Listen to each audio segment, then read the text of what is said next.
Hey Weirdos! So I'm coming to you from a different location because I am doing my reaction to the Booktube Prize winners. I don't know if I'm going to publish this, but I'm going to film it at least. They were announced today. It's currently 9:48. I missed the live stream thing, the premiere on YouTube. My reactions to my thoughts on all the books that I read for the nonfiction are out published already, so now all I have to do is watch the video. So I'm really excited. If I'm looking over here, it's because my monitor it's over there. I'm in a little bit of a weird setup right now. So anyway, so let's watch the video. All right, 3, 2, 1, play. I love the music. I really like it a lot. There's a lot of work that went into this intro. Hello Booktube, and welcome to the winner's announcement video for the 2022 Booktube Prize. This is our 4th year holding the event, and it's been by a wide margin our biggest competition yet.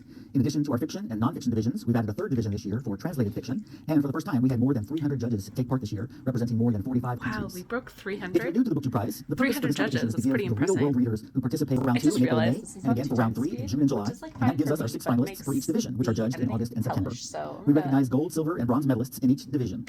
Originally, the idea was to have a festival the first full weekend in October with authors and attendance. And I promise this video will not be 27 minutes long. Because of COVID, obviously, we only had one small meetup the very first year of the prize. I hope in the future we'll be able to realize that original plan. Because I'm going to cut out a lot part as a judge for next year's event, please make sure you're subscribed to this channel. Now, before I announce this year's winners, please indulge me for a few minutes while we look back at the 144 titles we read this year.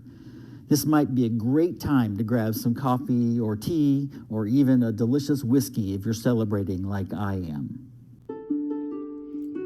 Detransition Baby I am reading right now.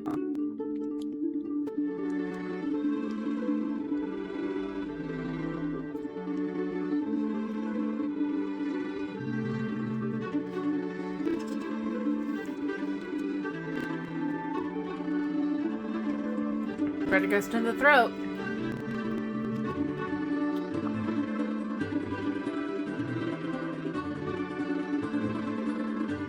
I'm gonna read Project Hail Mary at some point this year.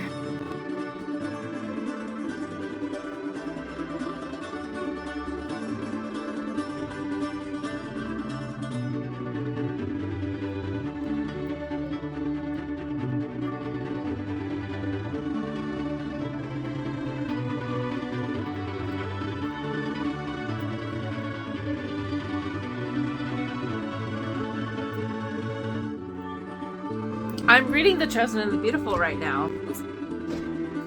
And I'm also reading Beautiful World, Where Are You?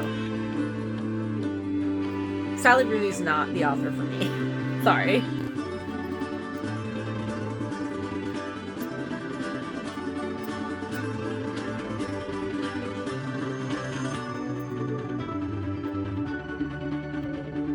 I read Crying in H Mart. That was really good. And Diary of a Young Naturalist. And Fuzz, and On Animals. And The Enlightenment. Fuck you, The Enlightenment. I hated that book. I also read The Plague Year and Islands of Environment. We're getting to some more nonfiction stuff.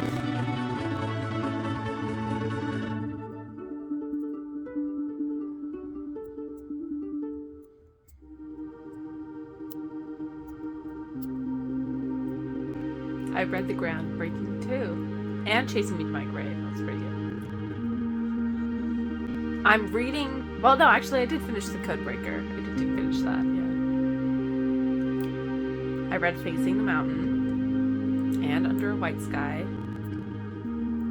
I can't read Notes on Grief. That's going to make me sad. But grief is a huge, trigger for me, so I can't read it. I read All the Frequent Troubles of Our Days and Empire of Pain. I'm reading right now All That She Carried. I've read Somebody's Daughter. I read How the Word Is Passed. That's my contender. I read both Little Devil in America and American Baby. As I'm watching this, I realize there's just so many that I have not read in both the fiction and nonfiction categories.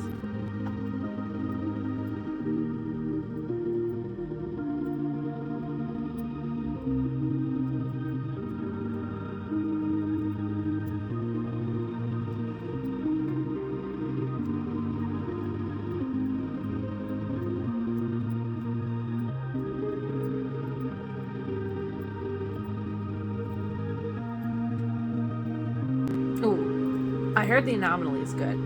Some of my students had to read that. I'm planning on reading it at some point.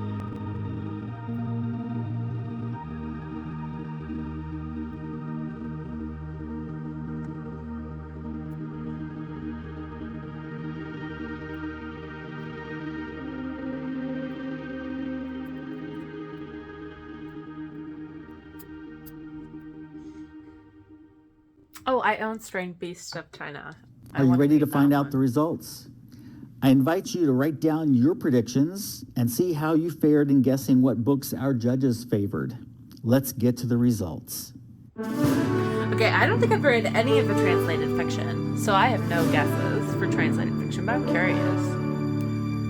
Which one's won? I haven't even been keeping up with the translated fiction winning the prize. It's hard enough to keep up with one, let alone multiple. The 6 finalists in translated fiction are The Phone Booth at the Edge of the Oh my World god, that's going to be a by Laura fucking Emma depressing Messina, book. translated from Italian I can't by read Lucy that. Land.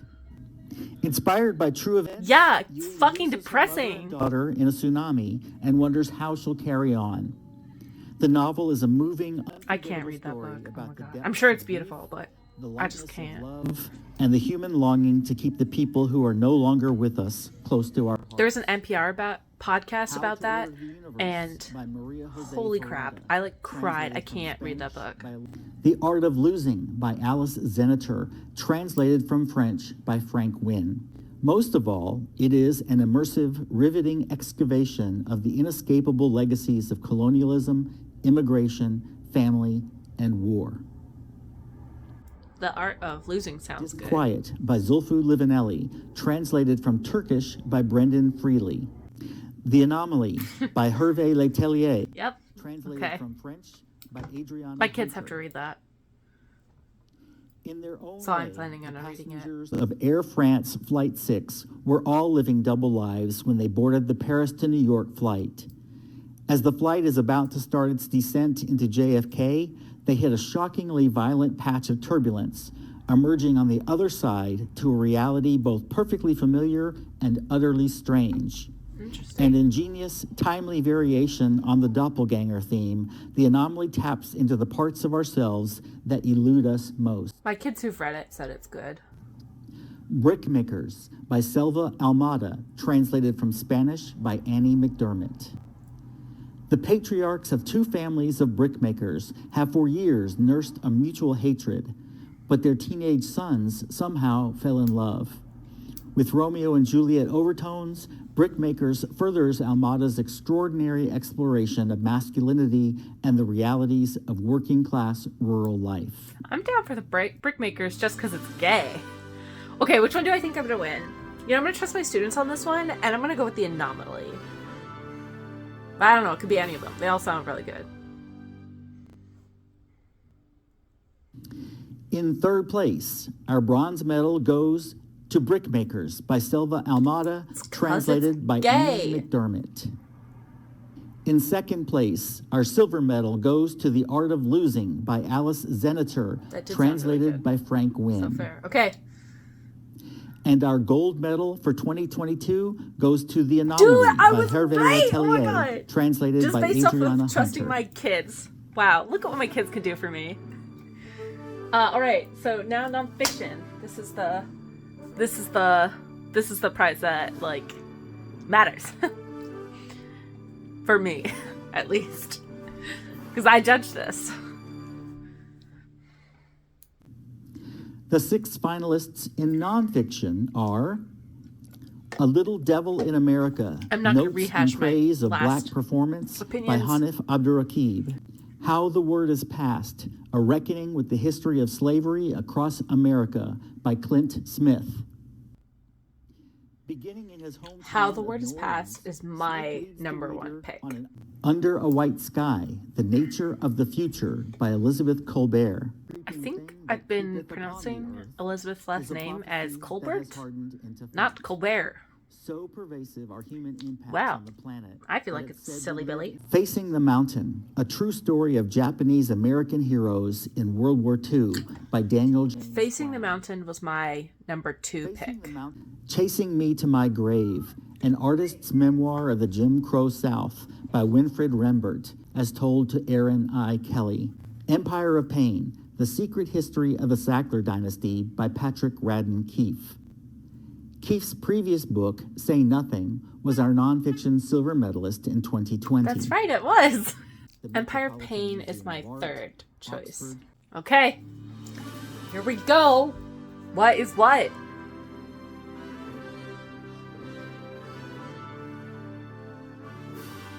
Okay, 3rd place. Who is it? I could go anyway, In honestly. 3rd place, our bronze medal goes to Facing the Mountain by Daniel James that was really Brown. good work. Damn, that was good. That was good. In 2nd place, our silver medal goes to Empire of Pain So by got a Patrick reverse, but Radden okay. Keefe. I'm down. Okay, 1st place. And our gold medal for 2022 goes to How the Word Oh is my God, Passed oh my God. by Clint Smith. Of course, because it was fucking awesome. Oh my God. So I got all mine in the top 3. That's amazing. Oh my God. They're just so hard to compare all of them. They were all so good. Oh my God. Damn. Wow. That's pretty exciting. Okay. So now let's focus on fiction. I've read none of these, I don't think. Are The Love Songs of W.E.B. Du Bois by Honoré Fanon Jeffers. I've heard that the love songs of W.E.B. Du Bois is really good. The Lincoln Highway by Amor Towles. In June 1954, I've had no interest in the Lincoln Highway. The Five Wounds by Kirsten Valdez Quaid. It's Holy Week in the small town of Las Penas, New Mexico, and 33-year-old, unemployed Amadeo Padilla has been given the part of Jesus in the Good Friday procession. He's preparing feverishly for this role when his 15-year-old daughter, Angel, shows up pregnant on his doorstep and disrupts his plans for personal 15 and pervert. With weeks to go, Jeez. How Beautiful We Were by Mbolo Mbue. How Beautiful We Were tells of a people living in fear amid environmental degradation wrought by an American oil company. That sounds really interesting. The Island of Missing Trees by Elif Shafak. And this tree bears witness to their hushed, happy meetings and eventually to their silent, surreptitious departures when war separates them for decades. I have not read any of these. Okay, which one do I think is gonna win? I'm just gonna go with the love songs of W.E.B. Du Bois because that's the one that I've heard anything about. I haven't heard about any of the other ones. Okay. In 3rd place, our bronze medal goes to Great Circle by that's the one I Maggie found Shipstead. the least interesting, but okay, I'm sure it's really good. In 2nd place, our silver medal goes to The Island of Missing Trees by Elif Shafak. That did seem interesting. And our gold medal for 2022 goes to The Love Songs of W.E.B. Du Bois by Honoré Fanon Jeffers. Thanks so much for That joining me is today, awesome. And a huge thank you to Wow. our judges, many of whom pulled duty in all 4 rounds. I guessed on the winners of those, and I got them right. That was pretty astonishing. So I feel like now I not only have to read both of them, but I also kind of have to purchase them. I don't know. We'll see. But with the nonfiction category, I was greatly pleased that all 3 of my picks were in the top 3. Got the bronze, gold, and silver. And I'm really happy that How the Word is Passed won because that was just a truly phenomenal book. Really, really good book. And for silver and bronze, I just had them switched up a little bit. So, oh my gosh, wild. This is so much fun to do every year. I can't wait to do it next year. And I can't wait to go brag to all my colleagues that the thing that I judge for, that my choice won. Anyway, have a wonderful rest of your day. I will see you guys later. Bye.